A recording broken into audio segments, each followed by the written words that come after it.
Rise and shine, dude. It's messed up. Come on, man. You gotta mount tires. You're gonna mount them for me. Whatever.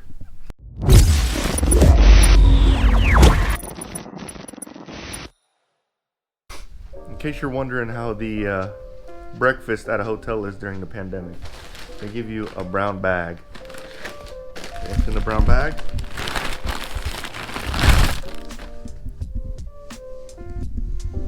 Yeah, and then they take away the flavored creamer, which is what I need every morning, so I'm drinking coffee black. This is a major first world problem, guys. We're gonna have to fix this. This has got to stop. Check this out, guys. We had a racer that was a victim of a break-in last night. It's unfortunate. Dang it, that sucks. Nice Jeep too. Sorry, guys. We didn't do much vlogging today. It has been complete chaos and heat. One day though. Everyone is just like dog tired. We just finished. One day.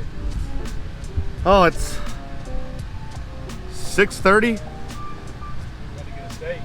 We all made the A. Congratulations, guys. I don't know. For sure, it's supposed to. We think we all made the A. But yeah, I had all these plans to do these cool vlogs. But you guys just had to wait for tomorrow. So qual day was lackluster anyways. We were chasing tires all day. And then we kind of landed on S3 slide locks. Which, looking at the track, you wouldn't think that it needed slide locks, but sure enough. Everyone tried them and they were freaking money. So we're good now. All our cars dialed in. We should be good. I'll show you guys what the track looks like after the aftermath of qualifying. All right, here we go. So, look at this. Sorry guys, put my finger in front of the lens. He's got sprinklers out here. I'm probably gonna get sprinkled on, but basically the characteristics of the track were it had a lot of grip and a lot of ruts. So if you caught these ruts, you would flip over. The last qualifier, this is the part, just this back straight, hitting this piece right here. This last qualifier, I was just seeing how hard I could hit this corner without flipping over, because it would catch an edge. I am probably gonna add some camber to get rid of some of the edginess, but overall it was a fun track. The good thing about this track is you can catch up to people. It's not one of those tracks where if someone gets out, like it's game over.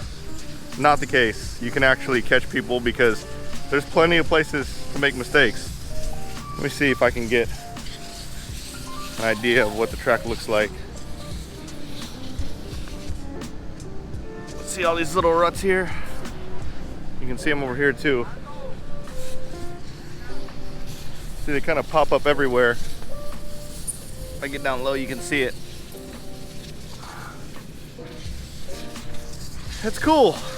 I don't want to say the cliche thing and say crap about character, but it has character. Alright guys, so what we're going to do today is I'm going to tell you guys the 5 things you need to know before you go to a big RC race. So one of the questions I get all the time is, how does the track, how do they know how many laps you do when you're on the track? Well, there's something called a transponder. I'll show you what it looks like.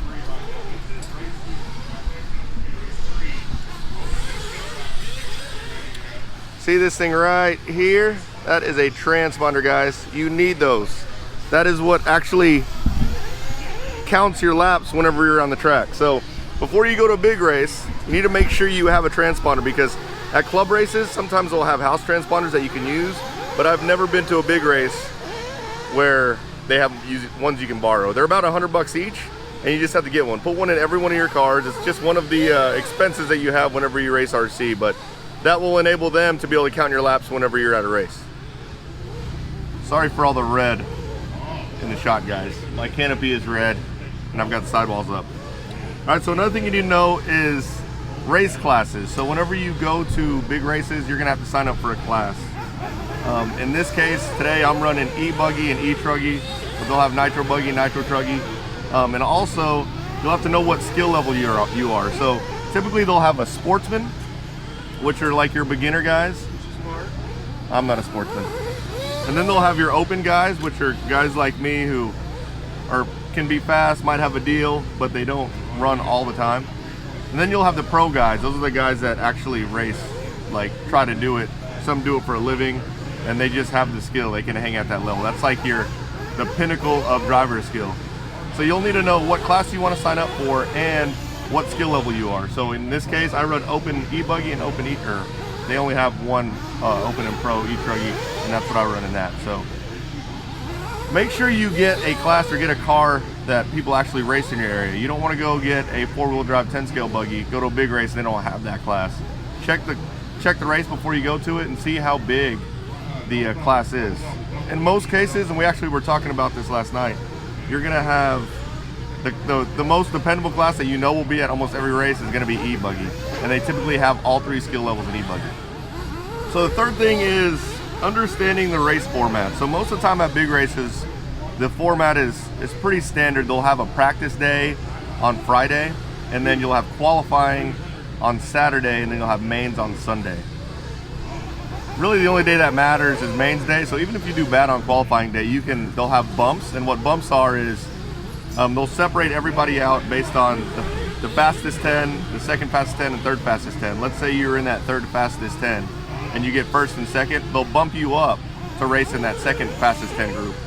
That would be your B main, and then the 2 winners of that race will go into your A main. So even if you have a bad qualifying day, you can still make it into the A and win the entire race. And we've seen it happen several times where a super fast guy has problems all day. He has to bump his way out of the bottom mains and go win the A main. So really use qualifying day for exactly what it is. Try to get a good run in so you can get a good position. If you can get straight into the A, that's ideal. That's what my goal is typically, just to get in the A, at least to have a shot to win the race. But if you don't fret, because you can definitely bump up in there. All right, so the fourth thing, they stopped running nitro cars, so it's gonna be a little bit quieter, is marshalling. A lot of people don't know what marshalling is. So marshalling is going out to the track and flipping cars over that make mistakes. So the way most races work is you'll race, and then after your race, you'll go down to marshal. And essentially you'll sit at a corner, and if someone flips over that corner, you gotta flip the car over. At this particular race, we're doing something called odd even marshalling. That means you marshal the race 2 races after yours. So if you're race 1, you're racing race 1, you marshal race 3. Marshalling is super important. Don't mess up on that, because a lot of times, and especially at races like this, if you don't marshal when you're supposed to marshal, they'll dock your best qualifier, and that can pretty much ruin all your qualifying. Or if it's mains day, they'll dock like a lap or something. So definitely marshal. You don't want to be that guy anyways that doesn't marshal, because it just looks bad. And if you can, try to volunteer marshal. People really appreciate that. It's good for the community, and a lot of times people need help and they don't have time to marshal, or you're pitting for your dingleberry buddy that can't pit for himself. Obviously you can't pit for yourself. Yeah, race marshaling, don't forget. Guys, we are vlogging, warming up cars, and mounting tires at the same time. This main thing, guys, this is why I don't have a lot of time to just go vlogging all the time. It's freaking crazy. We're always super busy. All right, guys, we are pitting and vlogging at the same time because I don't have much time on main day. It's a little warm. Luckily, in this race, there's shade in pit lane, but that's not a very good pit guy of me to be vlogging during his race. I should be watching his car. But I know Wade's stuff. It's pretty buttoned up because he runs pretty much brand new everything. Oh look, we got a photographer. I'm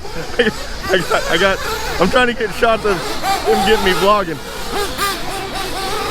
All right. So I was talking about transponders earlier. You're probably wondering how it counts. So right here, I'm gonna show you guys. Hopefully no one flips over. Right here, see these 2 white marks right there? Those 2 white marks is marking where the line is in the track. There's actually a wire that runs under the track right there, that whenever the transponder goes across, it counts your laps. So yeah, make sure you have a transponder, otherwise you're not ever gonna be counting laps. But yeah, that's how that whole thing works. The wire goes from the announcer's booth all the way through and under the track right there, and it's a sensor. So this is Nitro Truggy. So kind of like E-Truggy, they put the open guys and the pro guys together in this class. And it's typically because they just don't have enough to run two full classes. So this is muddled up in skill between the fastest guys at the race and the guys that are like me that are just hobbyist racers that's been racing for a long time. They're not quite at that pro level, but they're fast. So you'll see an open guy get up there every once in a while because we do have the experience, and that's typically what you'll see. But yeah, I'm actually pitting right now. I got the headset on. Wade's talking to me. Wade's up there on the driver's stand. This is probably not good. He's probably pissed when he sees me vlogging, but that's what you get when you're pit guy's a vlogger, you know? It is what it is. All right, walking back. He didn't put enough fuel in his fuel bottle. He's got at least 2 more pits. That's gonna be cutting really close. I wanna make sure he has enough fuel. I gotta focus on actually pitting. I don't wanna be that guy, so I'll start up vlogging again here in a second. Ooh, it's hot. I probably look like a hot mess right now. All right, guys, so the last thing I would say is make sure you come prepared. Some of these big races, they don't even have electricity for you to tap into. Like, you actually have to have a generator. I've come out to a couple of races where I'm having to bum off other people's generator. A lot of times you won't have shade. Like this guy, he literally didn't bring anything except for his car and his remote, and he pitted under my canopy, used my stuff, ate my food, my drinks. He said, no, I got you. See, these guys are prepared, except for they don't have sidewalls, so when the sun comes in on the side, he said since I got sidewalls, they don't need sidewalls. So we got sidewalls. Make sure you get your pit table. Make sure you definitely have electricity, extension cords. You definitely want a fan. We've all been in a situation where we forgot our fan and had to go buy one at the store. Mine sits right down there. Be sure and bring your cooler with beer in it too. Oh yeah, and you got to make sure you have a cooler with water and your beverage of choice. Oh, blue towels. I mean, anyways, the point is just be prepared. I would say make a checklist, but I feel like some people can do checklists. I'm not a good checklister. I'm not a big checklist guy, but definitely want to be prepared. Well, that's a wrap, guys. Not too bad, not too shabby. I'm not disappointed in that finish at all. Oh man, I'm all packed up. It's about, looks like about 5:15. I'm only about 2 hours away from home, not even, maybe an hour and 30 minutes. So I'm gonna have a little snack, wash off a little bit, and then I'm gonna head out. So hope you guys like this vlog, guys. If you did, smash the like button, subscribe to my channel, turn on the notification bell, and you guys will see me next time. Later, guys.